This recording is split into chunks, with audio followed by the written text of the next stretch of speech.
We've all heard the old adage, the way to a man's heart is through his stomach. But when it comes to the real estate agent, Nick Notice, the phrase takes on a whole new meaning. And now back to our regularly scheduled program. Silky, sweet, seductive.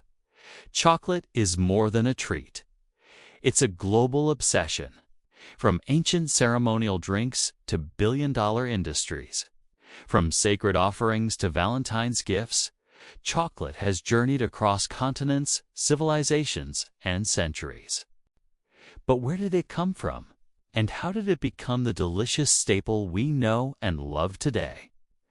Grab a seat, maybe even a piece of your favorite chocolate bar, and let's unwrap the rich, layered history of chocolate. Long before it became a dessert, chocolate was a sacred drink. The story of chocolate begins around 3,500 years ago in Mesoamerica, in what is now southern Mexico and Central America. The earliest known use of cacao comes from the Olmecs, one of the region's earliest civilizations. They may have been the first to ferment, roast, and grind cacao beans into a drink. A bitter, astringent brew reserved for the elite.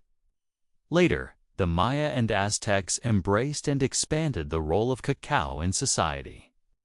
To the Maya, cacao was a gift from the gods. It was so central to their culture that the word cacao appears in their creation myths.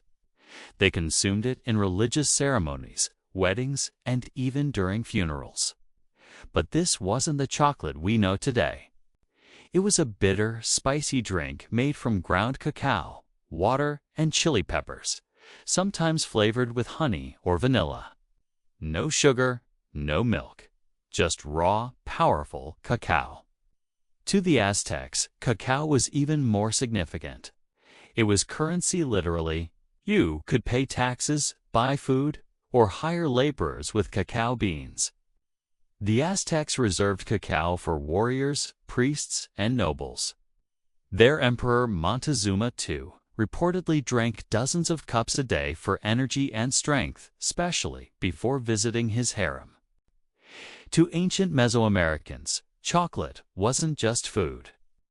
It was divine. The Maya believed cacao was discovered by gods in a sacred mountain.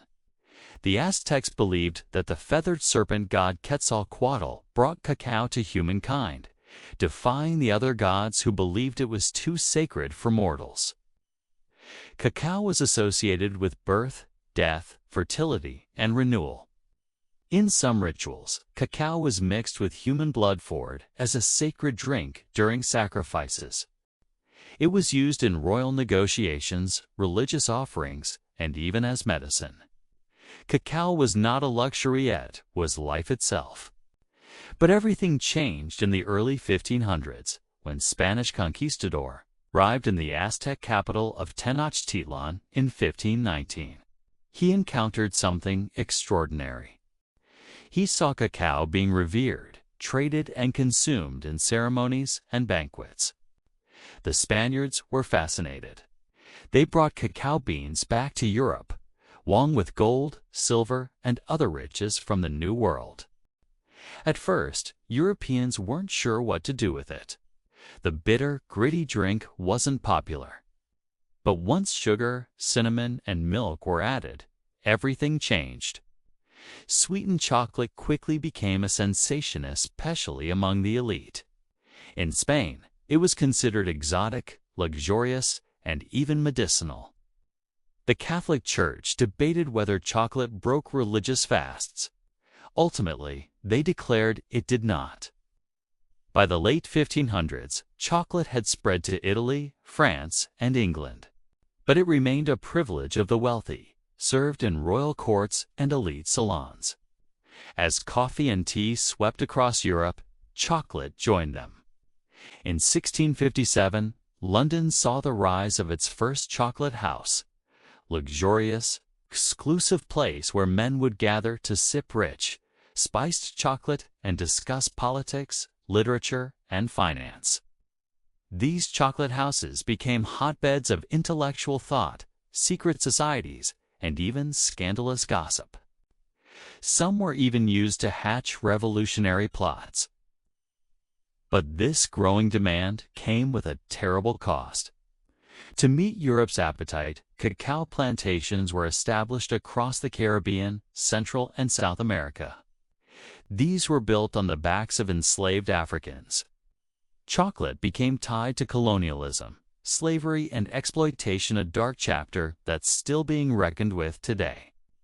Until the 1800s, chocolate was mostly consumed as a drink. But the Industrial Revolution changed everything.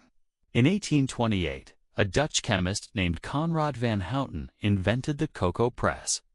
This machine separated cocoa butter from cocoa solids, making chocolate smoother, lighter, and cheaper to produce.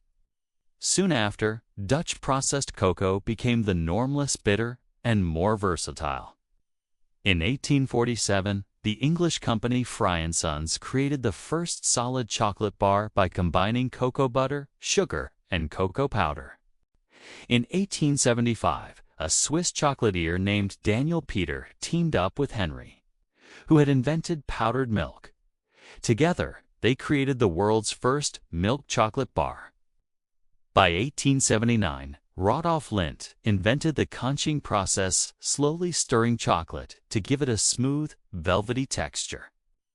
These innovations gave birth to the chocolate industry as we know it. Companies like Cadbury, Lindt, and Hershey emerged, making chocolate affordable and accessible for the masses. No longer a luxury for kings and priests, chocolate became everyone's favorite treat. Chocolate became more than a snack, it became a symbol of comfort and care. During World War I and II, chocolate was included in soldiers' rations.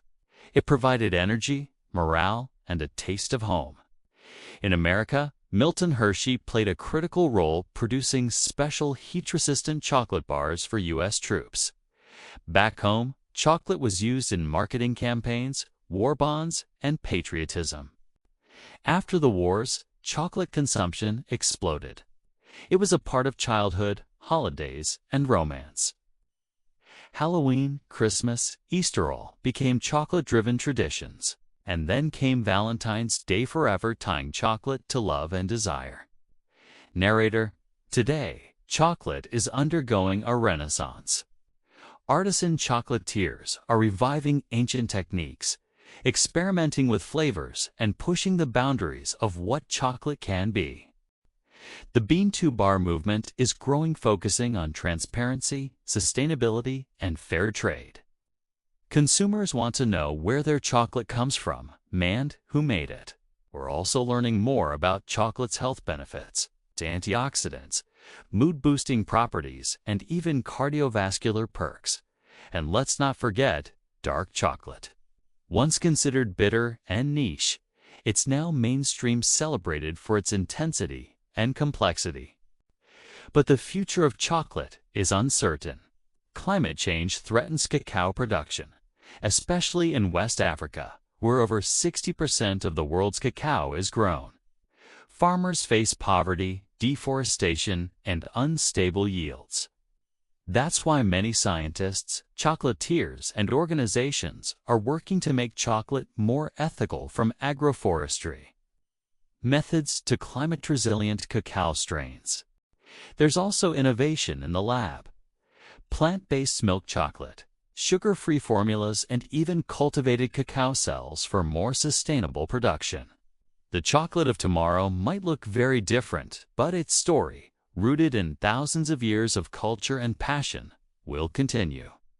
From sacred rituals in Mesoamerican temples to royal courts in Europe, to lunchboxes, holidays, and heart-shaped boxes, chocolate has touched nearly every culture, class, and corner of the world. It's more than food, it's culture, art, and heritage. So the next time you enjoy a piece of chocolate, remember you're tasting history. Thanks for watching. If you loved this journey through the origin of chocolate, hit that like button, subscribe for more. Let us know in the comments. What's your favorite kind of chocolate?